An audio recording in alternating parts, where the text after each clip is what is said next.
yang mengubahku. Kamu terus sing it out. Ikan kasih-Nya yang selalu ada.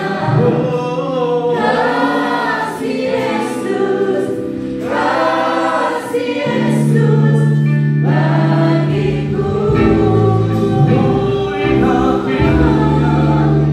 Ingat hidupnya yang sembuhkan lukaku. Ingat salibnya yang menebus aku. Oh kasih Yesus bagiku. Tepuk tangan lagi buat saya. Thank you Jesus, you are so good to me.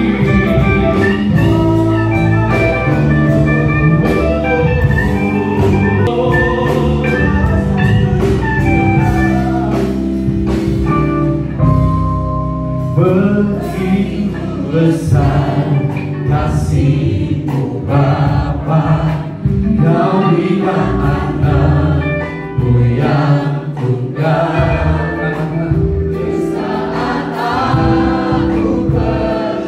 Engkau yang sanggup menyelamatkan kami.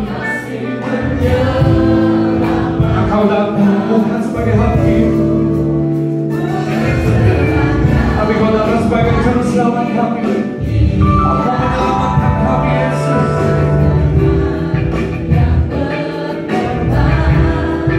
Untuk diriku Kau tebusku, kasih menyelamatkanku.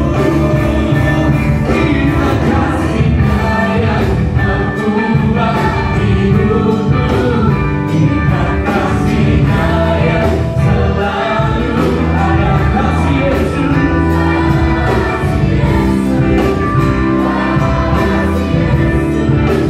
bagiku. Ingat hidupnya yang sembuhkan lukaku. Ingat salibnya yang menebus aku. Oh kasih Yesus bagiku. Coba Tuhan saja, sampai angkat tangan kita. Ingat kasih-Nya. Kasih-Nya yang mengubah. Ingat kasih-Nya yang selalu ada. Kasih Yesus bagiku. Engkau yang menyembuhkan sakit kami, masalah tubuh ini.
Setiap suku bangsa, setiap yang bernafas malam ini menyanyikan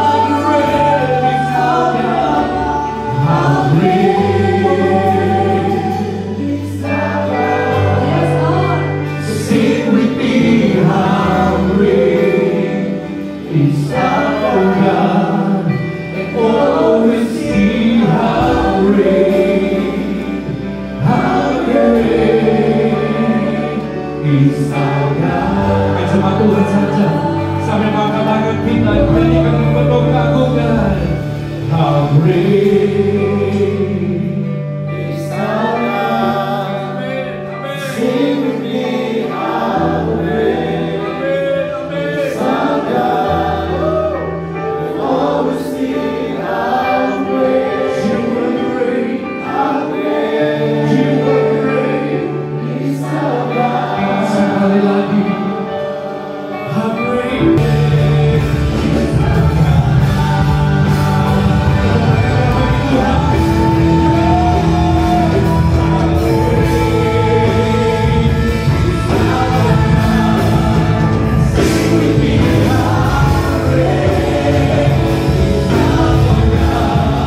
senangkan hatimu, hanya itu kerinduanku.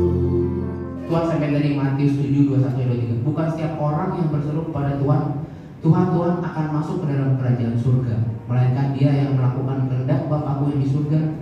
Pada hari terakhir banyak orang akan berseru kepadaku, Tuhan, Tuhan, bukankah bernubuat demi namamu, dan mengusir setan demi namamu, dan mengadakan banyak mujizat demi namamu juga? Pada waktu itu aku akan berterus terang kepada mereka. Tuhan bilang sama mereka, aku gak pernah mengenal kamu. Nyala daripadaku kamu sekalian pembuat kejahatan. Waktu siapa yang tahu Krispati waktu saya keluar, badai Krispati minta saya untuk jadi gitarisnya, untuk bikin band lagi. Saya tolak dengan mudah. Padahal itu orang untuk menjadi terkenal itu udah gampang loh. Jadi kan karena kalau di dunia sekuler tuh harus bikin band, harus bikin demo, kasih ke label nih lagunya enak apa enggak. Ini saya udah di depan mata yang badai Krispati yang udah jelas terkenal. Saya dikasih kesempatan, udah tinggal ngikutin jejaknya dia, gampang sih, dengan gampang dan damai sejahtera saya bilang. Oh tapi dia bilang gini, tapi semua jadwal kamu kan kamu sibuk nih Sabtu Minggu, nggak bisa pelayanan, harus konsisten ikut jadwal yang sudah ada. Saya bilang dengan mudah tidak bisa, karena panggilan saya melayani Tuhan. Nah jadi pengenalan akan Tuhan nggak sampai di situ. Jadi penyembahan yang Tuhan bilang sampai hari ini, setelah saya mengenal 20 tahun melayani Tuhan di industri musik, dulu ya cita-cita setiap pemusik itu pengen satu, seperti yang ditulis di sini loh, Tuhan, aku sudah melakukan kehendak Bapa surga, aku sudah berseru berbuat demi namamu. Kalau di dunia musik ini, saya udah nyiptain lagu yang terkenal loh Tuhan, nyiptain lagu yang udah dinyanyiin bangsa-bangsa. Saya udah diundang ke Malaysia, saya udah diundang ke seluruh bagian bumi ini. Nggak ada yang bisa belum saya injekin. Tapi bisa loh di hari terakhir Tuhan bilang, saya nggak kenal kamu. Tadi Tuhan bilang, siapa lo gitu. Gue gak peduli lo udah menyiptain lagu yang terkenal, kayak lagu kamu udah bikin semua orang bertobat, nama kamu mungkin paling banyak di follow di Instagram, di YouTube, tapi Tuhan bisa bilang gak kenal lo. Jadi apa maksudnya? Penyembahan benar itu apa? Benar tadi saya cuma melengkapi. Ternyata Tuhan itu cuma mencari orang yang melakukan kehendak Tuhan. Luar biasa.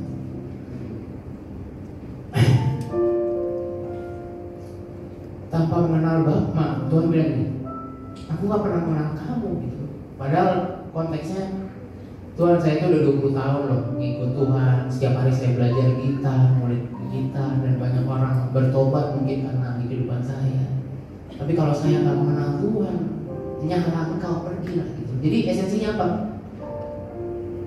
Saya saksikan lagi ya, di gereja saya baru sekitar 8 bulan. Jadi gereja saya tuh kepalanya Edi Kristiano sama Jojo. Jadi mereka baru bikin gereja dan booming lah, viral.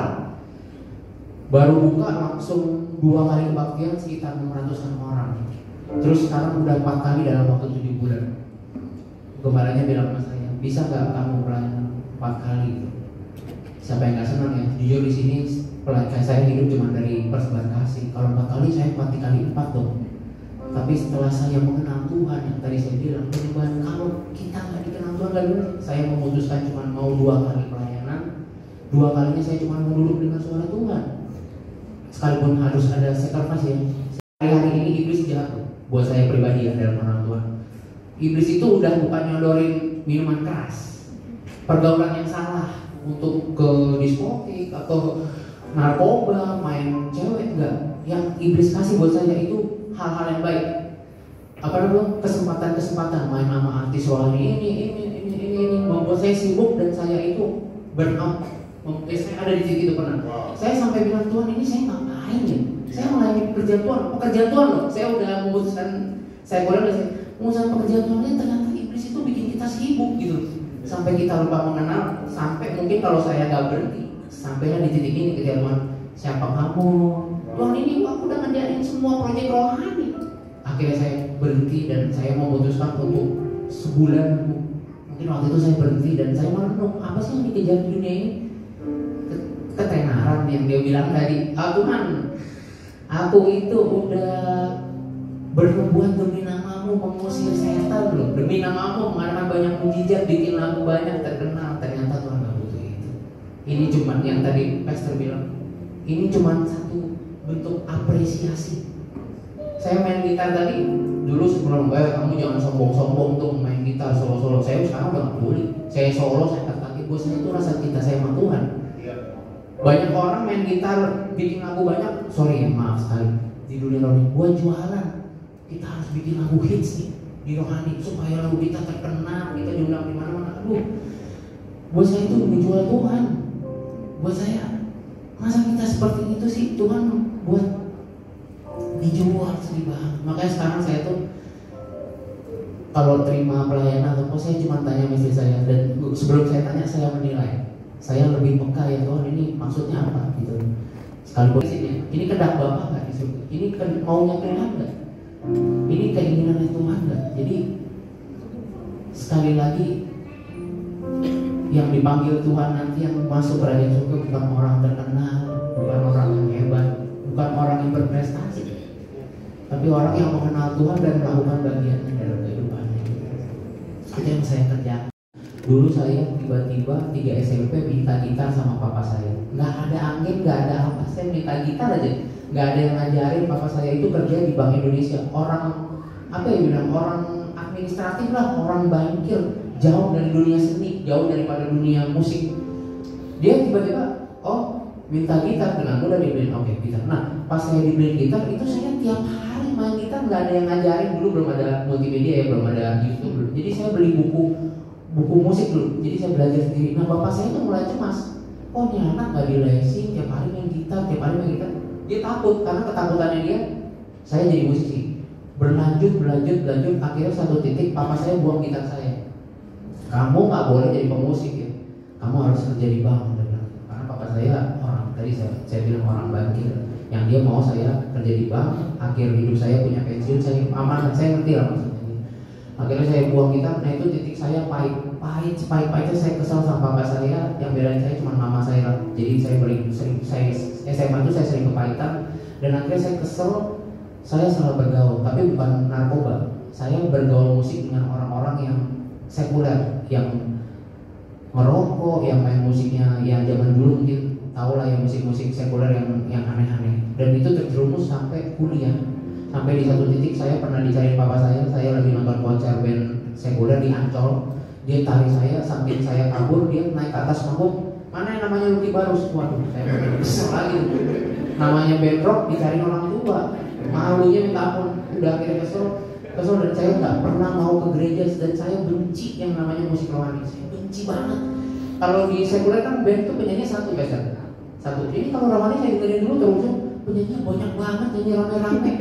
Apa nih, saya benci ya, itulah iblis ya udah, karena saya udah kepahitan sama. Nah waktu itu kakak saya dipanggil lahir baru duluan, jadi dia udah baptis lah. Dia masuk ke kamar saya, coba dengerin ini, tolong dengerin. Saya buang, selalu buang. Nah dulu waktu saya nggak kenal Tuhan, saya cuma satu, takut mati, takut banget namanya mati.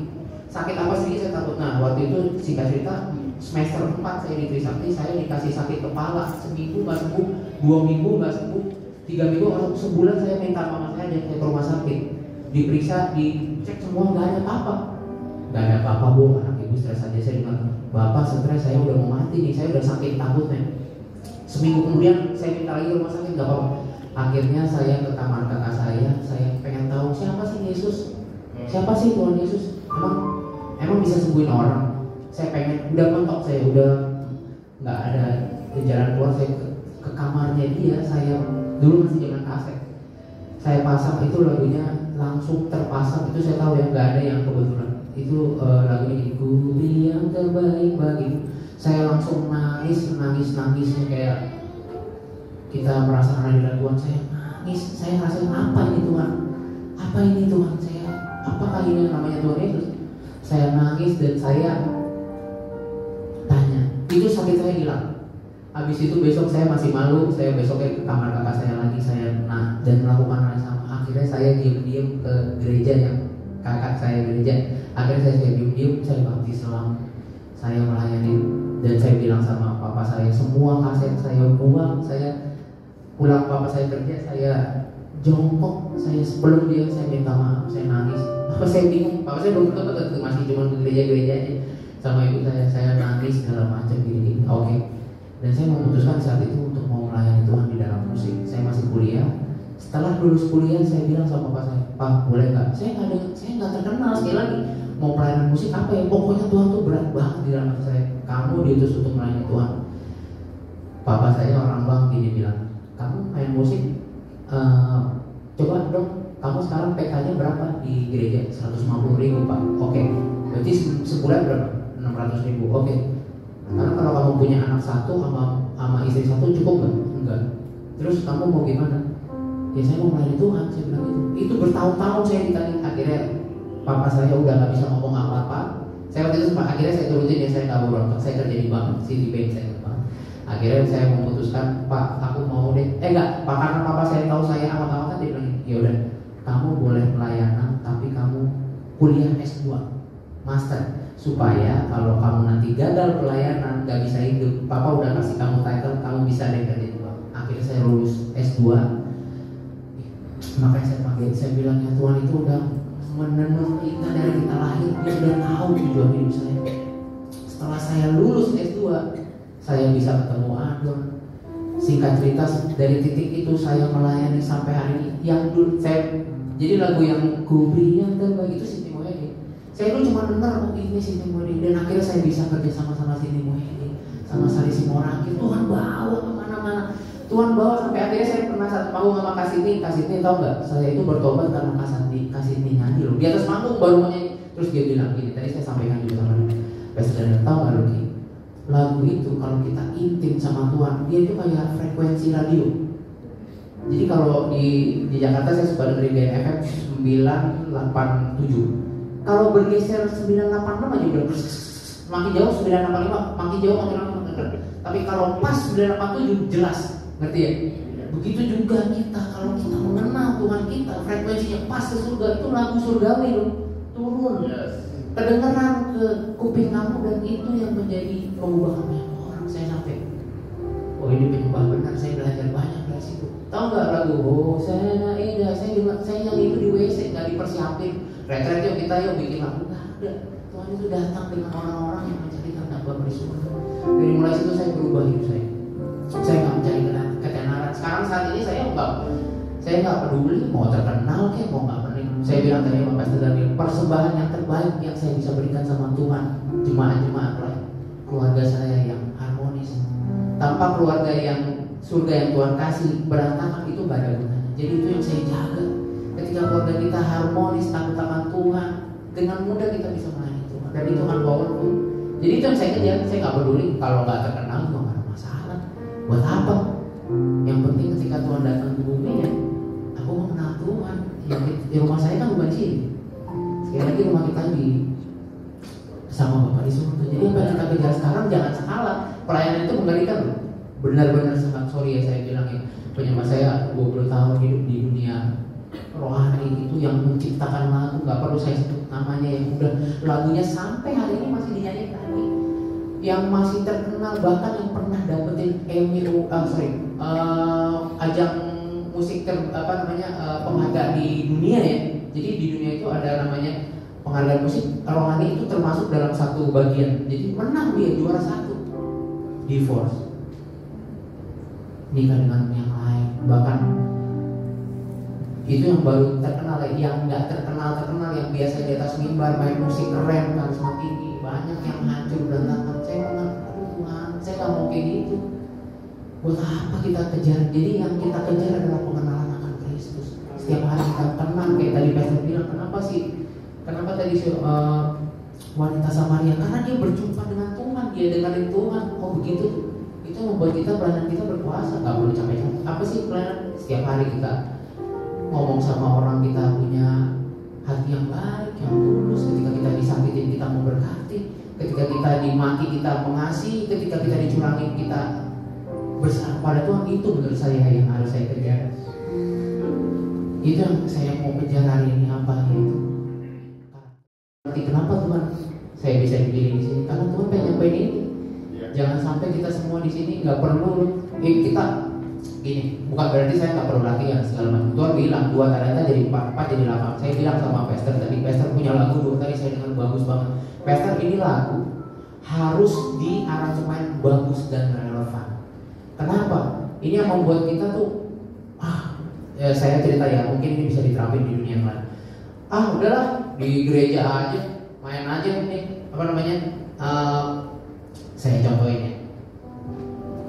Gak usah ngapain di efek-efek banyak-banyak. Sedangkan orang sekuler udah bisa bikin suara gitar kayak keyboard.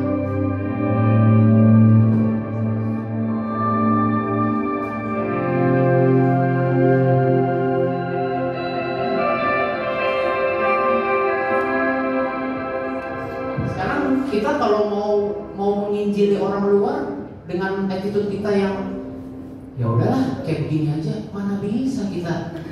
Jadi bukan berarti kita itu, tapi yang kita tahu apa yang kita kembangkan itu tujuannya untuk apa gitu. Jadi sampai sekarang saya mengembangkan permainan saya, mengembangkan talenta musik. Makanya tadi saya bilang saya masih sampai hari ini saya dengerin orang sekuler. Kenapa? Orang sekuler itu terus menggali talentanya karena mereka itu untuk juara. Tapi kalau saya menggali talenta saya untuk memuliakan Tuhan. Dan saya tahu ketika saya menggali dan itu dilihat orang lain dan orang lain terkesima, buat saya, makanya selalu dari kemarin bilang Lucky Enager ini, buat saya semua itu buat memuliakan Tuhan. Saya cuma menjadi medianya. Jadi nggak ada tempat saya untuk mencari kesombongan buat apa. Sekali lagi itu bukan tentang prestasi kita, bukan tentang apa yang telah kita capai, uang kita, hormat kita, talenta kita, apa yang kita sampai enggak. Tuhan pada akhirnya cuma bilang, aku kenal kau, yuk mari kesini. Dan yang saya pengen kenal, yang pengen saya sampaikan, cari terus Tuhan, kenali dia. Seperti wanita Samaria, setiap hari kita cari Tuhan dulu. Saya dulu ya kalau misalnya kita bangun tuh langsung sibuk, waduh dapat SMS nih, saya buang handphone saya cuma sama istri saya setiap pagi sebelum apa-apa kita berdoa dulu, cari Tuhan dulu, mau rasain Tuhan apa enggak. Kalau tadi saya senang banget ya nangis, tapi kadang-kadang kita berdoa bisa nggak ngerasain apa-apa loh. Tapi buat saya menyembah Tuhan itu keputusan, bukan pilihan. Aduh lagi enak nih suasananya nih, lagi tadi kalau saya tadi kayak merasa masuk ya di belakang karena mungkin Karo hebat banget, saya nangis kayak tadi saya. Tapi ada saatnya kita lagi ada masalah, lagi down. 2023 awal papa saya dipanggil Tuhan, saya menyembah Tuhan di ruang ICU waktu papa saya ngerasain hadirat Tuhan, damai sejahtera. Jadi menyembah Tuhan itu pilihan, bukan di saat kita lagi diberkati, di saat kita lagi dibawa. Jadi dimanapun, waktu apapun, menyembah Tuhan itu keputusan kita. Apapun itu yang dilihat sama Tuhan. Dan itu yang sama kayak saya latihan gitar ya. Setiap hari saya setengah jam itu udah jadi kebiasaan. Kalau saya nggak latihan, saya waduh pokoknya harus latihan deh segala macam. Jadi kalau jalan-jalan pun saya nggak mau gitar, saya selalu gini karena saya kebiasaan. Begitupun kita menyembah Tuhan. Kalau kita sudah terbiasa nggak baca Alkitab, itu udah pasti aduh Tuhan udah nggak ada gunanya saya. Jadi itu yang saya biasakan setiap hari, mengenal Tuhan. Jadi yang kita bawa kemana-mana rasa Tuhan. Iya jelas lah. Kalau kita tiap hari bergaul sama pastor pasti saya mirip deh sama dia. Begitupun bagaimana kalau kita setiap hari bergaul sama Tuhan, yang pasti kita tahu Tuhan tuh maunya tandanya ini, dan kita nggak akan pernah salah melangkah. Jadi yang saya sampaikan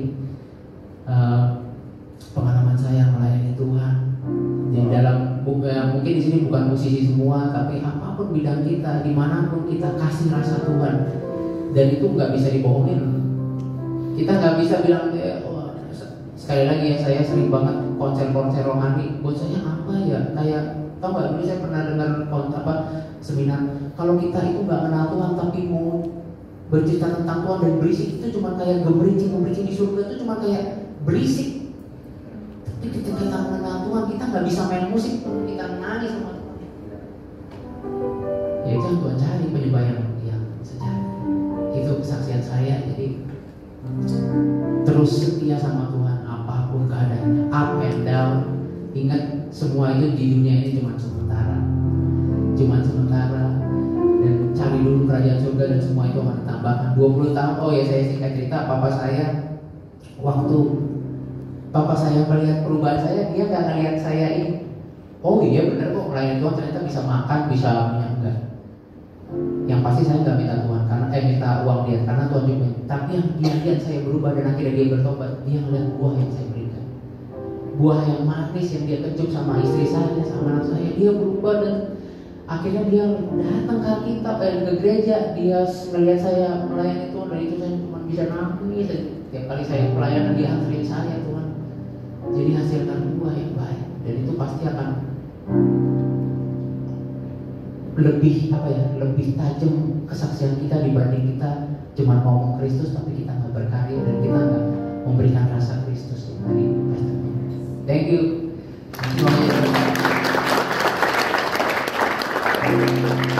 Pengenalan, karena tanpa pengenalan gimana mau ngelakuin namanya. Ya jangan cuma ritual, ya karena lagi rasa nggak enak, lagi banyak masalah datang sama Tuhan, lagi bergumul datang sama Tuhan, lagi uang lagi nggak ada datang sama Tuhan lalu nangis. Nah nangisnya itu nangis karena lagi banyak utang, lagi banyak masalah, atau nangis karena ketemu Tuhan.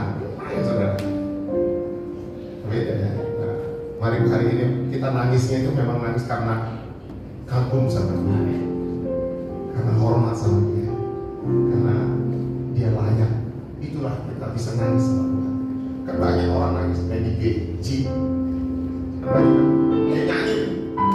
Banyak perkara yang tak dapat ku mengerti, sesuatu pastikan utang pasti lunas.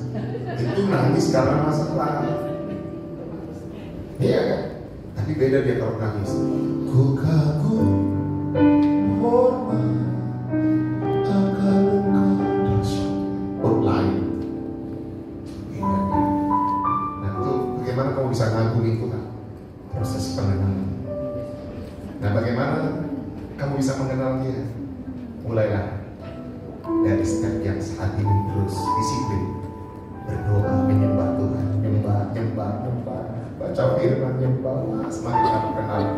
Semakin kamu kenal Dia, ukurannya apa? Hidup kita semakin berubah, Jadi sangat berhubungan pengenalan dengan perubahan. Barulah wanita itu hidupnya berubah. Yang orang lain lihat adalah rasa Yesus, bukan informasi. Makanya saya katakan sama banyak teman-teman, sebenarnya kalau kamu khotbah di tempat saya nggak perlu informasi itu, karena saya belajar. Saya hampir tiap hari baca buku. Tapi saya mau kamu berikan rasa Yesus buat jemaat yang ada. Karena ketika mereka datang dengan beban berat, mereka merasakan Yesus, mereka pulang dipulihkan.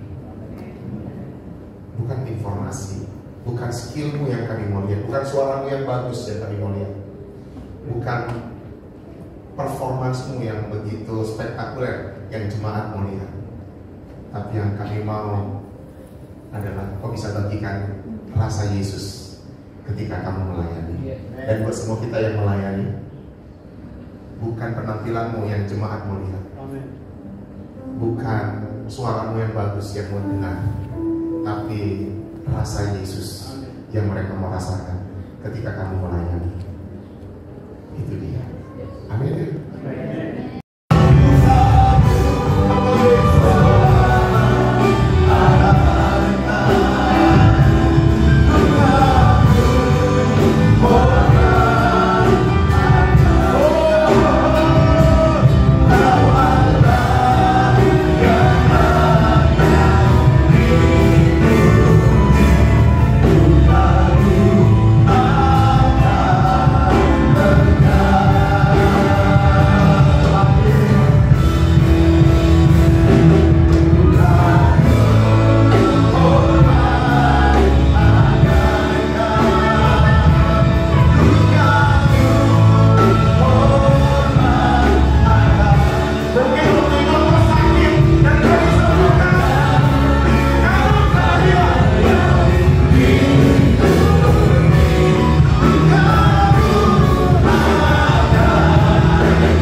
pedang. Perkataan Yesus itu seperti pedang bagi wanita ini.